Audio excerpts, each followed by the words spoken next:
Vanuatu has always been sort of this gray area that so many nations are when it relates to crypto licensing, right? It was acknowledged and tacitly acknowledged, but there was no real regulation around it. And the primary license in Vanuatu is the financial dealer's license, which is sort of this catch-all, right? And it's like a securities license, Forex license, like payment service provider license. And you'll see a ton of Forex companies are located in Vanuatu, and they're all operating under this financial dealer's license. But last week, Vanuatu put some clarity to everything, creating what was known as the Class D financial dealer's license, and it covers a wide range of crypto. Not only does it cover your coins, right, your Bitcoin, Ethereum, Litecoin, stores of value, medium of exchange, but it also covers security tokens, right, which really you're not going to find with a lot of other places that offer crypto licenses. What you're going to find is that in addition to the crypto license, you're also going to need a securities license, like in Singapore, for instance. So what you have is a really robust license, as the financial dealer's license was even pre-crypto.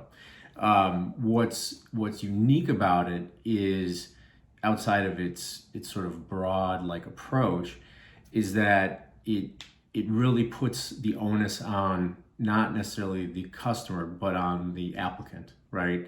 The applicant itself, unlike what I found in setting up Forex companies and other like securities brokers under a financial dealer's license, is that the onus is really on the applicant to show a qualified ability to handle blockchain and digital assets, right?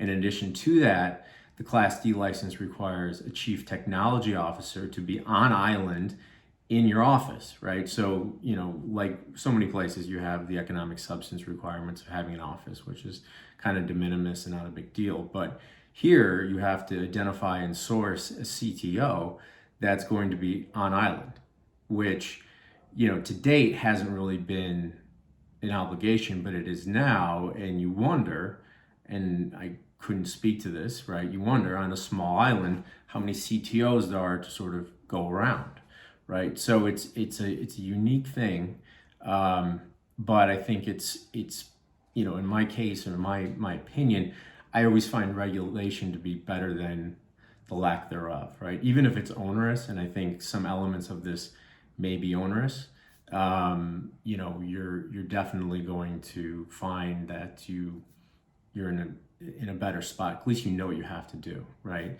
Outside of that, the big hurdle is that you have to first acquire a B, or C financial dealer's license. So your common financial dealer's license, then you can file a sub-application to get the Class D, which is sort of your crypto entitlement, if you will. So it's good that it's coming forth, right, in Vanuatu. The capital requirements are the same, which are roughly 40,000 US, which makes it one of the cheapest crypto licenses to acquire. Your application fee is still only $2,000.